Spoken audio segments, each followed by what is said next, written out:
Beautiful soul, आत्म नमस्कार। मैं कौशल्या स्टूडियो रायपुर छत्तीसगढ़ से doctor Nina Moitra welcome see you मेरे अंतर जगत की यात्रा, ध्यान के अंतर जगत की यात्रा।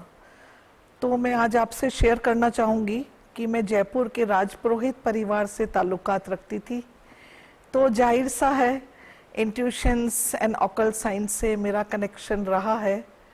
बट उस वक्त छोटी थी, इन सब चीज़ों को जानती नहीं थी। मदर फादर ने बड़े लाड़ प्यार से पाला। एक जिद्दी किस्म की लड़की थी, हर जिद अपनी पूरी करती थी। धीरे से कुछ ऐसा आया, मेरी लव मैरिज हुई, मेरा रायपुर आना हुआ। पीछे जो मेरा ब्रॉन एंड ब्रॉटअप था सब छूट गया, और जो हमको वीआईपी ट्रीटमेंट्स मिलते थे, एक ऑर्डिनरी पीपल के टाइप से मैंने रहना शुरू करा। और जाहिर सी बात थी कि ऑकल्ट साइंस से जुड़ी थी, तो इंट्यूशंस बहुत होते थे, और तब तो ये सब चीज़ें समझ में नहीं आती थी। तो पहले कोई बिलीव नहीं करता था, मुझे खुद को भी नहीं मालूम था कि मुझ में ये पावर है। हाँ, मदर को देखती थी क्योंकि मदर फादर स्पिरिचुअल पर्सन थे, और तब उनको समझ में नहीं आती थी कि क्या हो रहा है। मम्मी के साथ जो भी घटना होती थी, यदि मम्मी को कोई बुली कर देता था तो सेम चीज़ उसके साथ होती थी, तो हम समझ नहीं पाते थे कि क्या हो रहा है। और जब रायपुर में आए तो अपने घर से बाहर, वो पहले हवेली का एटमॉस्फेयर था, यहाँ पर आए और मैंने अपनी जर्नी शुरू करी अपने परिवार के साथ, फैमिली के साथ, सोशल कनेक्शन के साथ ऑर्डिनरी लाइफ जीना शुरू करी।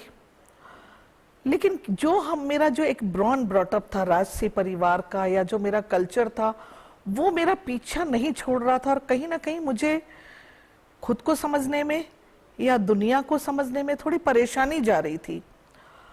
मेरी मम्मी ने मुझे बचपन में सिखाया था कि नीनू, कभी झूठ मत बोलो, एक झूठ के पीछे 100 झूठ बोलना पड़ता है।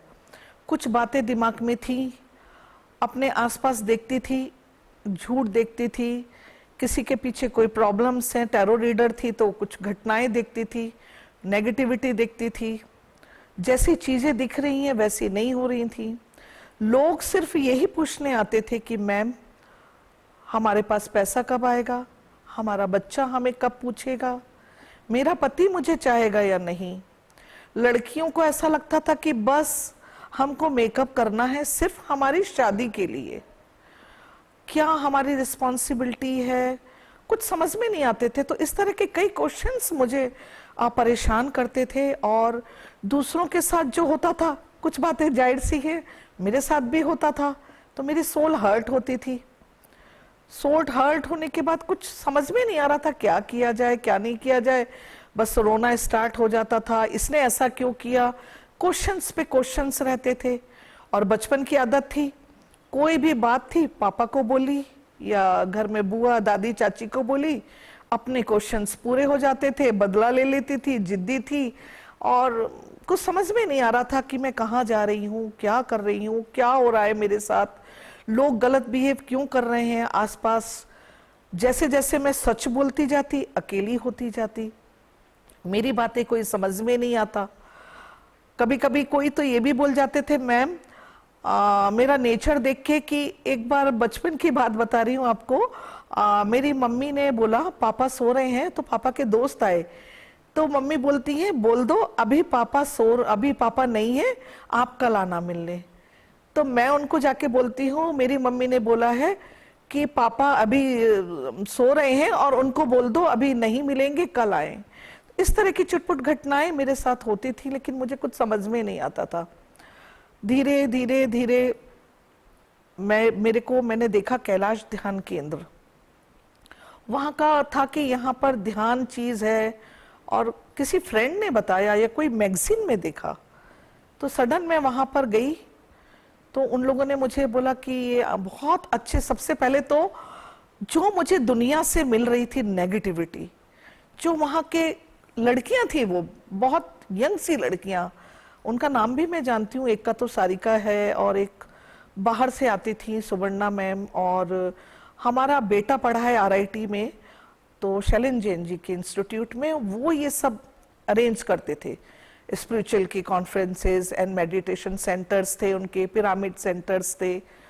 तो जस्ट एक कहते हैं ये सब बहाना होता है, सोल की डेस्टिनी होती है। ये सब चीजें जो मैं बोल रही हूँ, आज बोल रही हूँ स्पिरिचुअल वर्ल्ड के बारे में जानने के बाद। पहले ये सब बचपना था। तो इन लोगों ने ध्यान सिखाया, पिरामिड दिखाया और सांसों को कैसे लेते हैं, क्या लेते हैं। बहुत अच्छी 3 दिन की ट्रेनिंग दी। तो तब कुछ समझ में नहीं आया, बस एक जाना था भाई, बस थोड़ा सा सुकून मिला। उसके बाद पिरामिड का, कांगेर वैली में पिरामिड सेंटर का उद्घाटन हुआ, वहां पर गए। वहां पर फुल मून का और कुछ भी काम ऐसा लग रहा था दुनिया से हटके, मानी भगवान ने मुझे बनाया है। अब समझ में आ रहा है कोई कारण से बनाया है, कोई सोल का लेसन है, कोई सोल की डेस्टिनी है। और अब समझ में आता है, लोग जब क्वेश्चन करते हैं कि यही क्वेश्चन थोड़ी है। फुल मून मेडिटेशन के बाद मुझे 100% रिजल्ट मिला। मैं जो पुरानी नीनू थी या नीना थी, शीशे में 1000 टाइम मैंने देखा मेरा चेहरा, मैं हंसी। जिन क्वेश्चंस को लेके मैं परेशान थी कि लोग पुलिंग क्यों करते हैं, एक दूसरे से बहुत गंदा बिहेव क्यों करते हैं, समझ में नहीं आ रहा था। और वो चीज मुझे फुल मून में मुझे मिला। तो उसके बाद ग्रुप में, अच्छा मैं जॉइंट फैमिली की थी, तो ग्रुप में मेडिटेशन करने से मुझे बहुत अच्छा लगता था। और प्लस जो सामूहिक रूप से सब लोग मेडिटेशन करते थे, तो मुझे बड़ा अलोननेस नहीं लगता था, होम सिक भी नहीं लगता था। मुझे मेरे घर की बहुत याद आती थी। और जयपुर देश में ब्रॉन एंड ब्रॉट अप होने के बाद एक नए शहर में नए लोगों के साथ एडजस्ट करना मुझे बहुत मुश्किल हो रहा था। इवन अपनी इन लॉज फैमिली के साथ, अच्छा हस्बैंड के साथ, बच्चों के साथ, हर अपने आप से भी बहुत प्रॉब्लम्स आ रही थी, कुछ समझ में नहीं आ रहा था। उसके बाद क्या हुआ, यह मेरी जर्नी खत्म नहीं हुई। मेरी सोल को कुछ और चाहिए था। जैसे आपको लगता होगा ना, आज हम लोग सोचते हैं ना, आज आलू की सब्जी नहीं, आज गोभी खाएंगे। हमारी सोल डिसाइड करती है, आज मीठा खाने का मन कर। ये मुझे अब समझ में आ रहा है। ऐसे ही शायद मेरी सोल क्या चाहती थी, मुझे भी समझ में नहीं आ रहा था। मेरी यात्रा तो शुरू ही थी कंटिन्यू, लेकिन जर्नी मेरी आनापानासती से ही शुरू हुई थी। तो एक होता है ना, माँ कभी अपने पहले बच्चे को नहीं भूलती है। तो उसी तरह से ये याद थी मेरी कि मैंने अपने जीवन की शुरुआत ये ध्यान से की। उसके बाद मेरा तो प्रमोशन होता ही गया, होता गया। मैं कई आश्रमों में मैंने रेजिडेंशियल कोर्सेज करे, भावातीत, शांभवी, प्राणे वॉयलेट हीलिंग। मतलब मैंने ब्रह्म कुमारी से लेके ऑकल्ट साइंस की 51 मॉडलिटीज आज मैं कर ली। तो मुझे अब समझ में आता है मैंने क्यों की। पास्ट लाइफ रिग्रेशन एंड आपका हिप्नोसिस, वीका, हुडू, कहीं भी जाती तो वहां पे पहला शब्द होता लंबी गहरी सांस लो, लंबी गहरी सांस छोड़ो। तो मैं बोलती है तो आनापानासती करते हैं। फिर कई कॉम्प्लिकेशंस होती। मैं टैरो रीडर हूं, तो मेरी लाइफ दूसरी तरह भी है। हस्बैंड आज के जमाने के हैं, तो उस तरह की भी लाइफ है मेरी। हूं मैं स्पिरिचुअल फील्ड से, हर तरह के रोल करने पड़ते थे। यहाँ पे सब मास्टर लोग इतना सुंदर गाइड करते कि 40 दिन नीना मेडिटेशन करो, ये करो, बस मेडिटेशन करते रहो। कुछ समझ में नहीं आता था। धीरे धीरे पता चला कि ध्यान से कंसंट्रेट होता है। धीरे धीरे पता चला कितने 1000 विचार आते हैं। धीरे धीरे शिव शक्ति का कॉन्सेप्ट समझ में आया। धीरे धीरे समझ में आया हम क्यों आए हैं। धीरे धीरे समझ में आया एक नॉट फीमेल, मेल के बारे में भी समझ में आया कि जब वो सुबह उठता होगा तो उसको कितना उसका थॉट पैटर्न होता होगा और उसको क्या परिवार का बोझ होता होगा कि वो उठता होगा, उसको परिवार की जिम्मेदारी होती होगी, कैसे उसके थॉट कंसंट्रेट नहीं कर पाते होंगे, कैसे वो डिसीजन नहीं ले पाता होगा, कैसे उसको एनर्जी की कमी होती होगी, कौन उसको ये सब ठीक करेगा। कैसे वो अपने दिमाग का काम करेगा, हमारे दिमाग की एनर्जी कैसे करेगी। हम एनर्जी लेते हैं सोने से, हमको हर चीज गॉड गिवन है, हर चीज नेचुरल है। समझ में आ रहा है अब पढ़ने के बाद, इस ध्यान की लाइन में घुसने के बाद, कंसंट्रेट हुआ, सोचने की शक्ति आई। जो काम अकेले नहीं कर पाती थी विदाउट एनी, बचपन में एक राजसी परिवार की थी तो धाय माँ मिलती थी, है ना। शादी के बाद भी पापा ने एक सर्वेंट दिया, कुछ भी इंडिविजुअल निर्णय नहीं कर पाना। हस्बैंड भी पापा जैसे मिले, ससुराल भी बहुत अच्छा मिला, तो अकेले कुछ कर नहीं पाती थी। धीरे धीरे सारे निर्णय अकेले, देश से लेके विदेश तक की यात्राएं, ऑकल्ट साइंस में। और धीरे धीरे मुझे लगता सीख तो सब लिया, अब वो सब बोलते ध्यान ही करते रहो, ध्यान ही करते रहो, आपको लाभ होगा, ये होगा, कुछ समझ में नहीं आता था।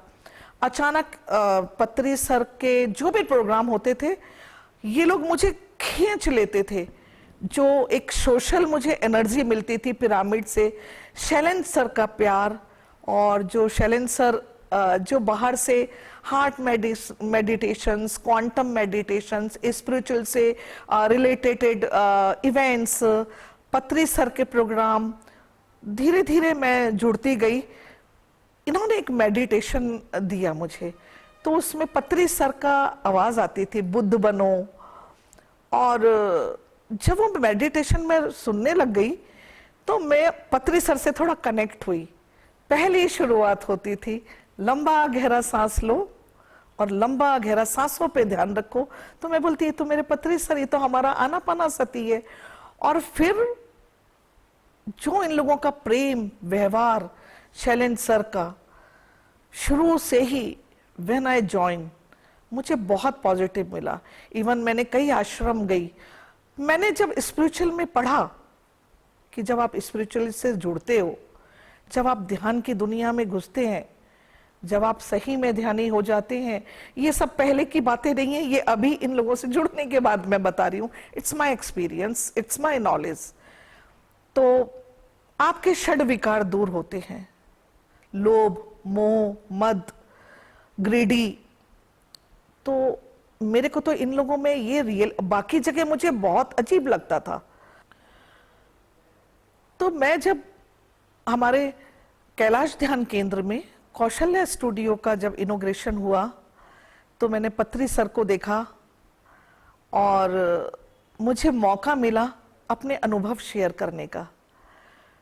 ऐसे ही आनापानासती मेरे साथ हमेशा जुड़ा रहा और मैंने सर की तरफ देखा, अपने जैसे अनुभव शेयर करे। पत्री सर ने मुझे बुलाया और गले लगा लिया। उस वक्त मुझे फर्स्ट टाइम मेरे को अनुभूति हुई कि ही इज माय सोल गुरु। अभी तक मैंने ना देखा, ना मैं उनके पीछे दौड़ी। मैं हमेशा ये सोचती थी कि गुरु अपने शिष्य को ढूंढ लेगा और शिष्य अपने गुरु को ढूंढ लेगा। और आज मैं जिस मुकाम में हूं, यही ध्यान के कारण। तो मैं सबसे यही रिक्वेस्ट करूंगी कि आप भी मेरी तरह आइए और ध्यान से जुड़िए और अपने अंतर जगत की यात्रा आप हमसे शेयर कीजिए, ताकि हम आपकी अपनी अंतर जगत यात्रा के अनुभव का लाभ उठाएं और सबको सन्मार्ग दिखाएं। इसी अनुभव के साथ सर्वे भवन्तु सुखिनः, सर्वे सन्तु निरामया, सर्वे भद्राणि पश्यन्तु, मां कश्चित् दुःख भाग् भवेत्। धन्यवाद।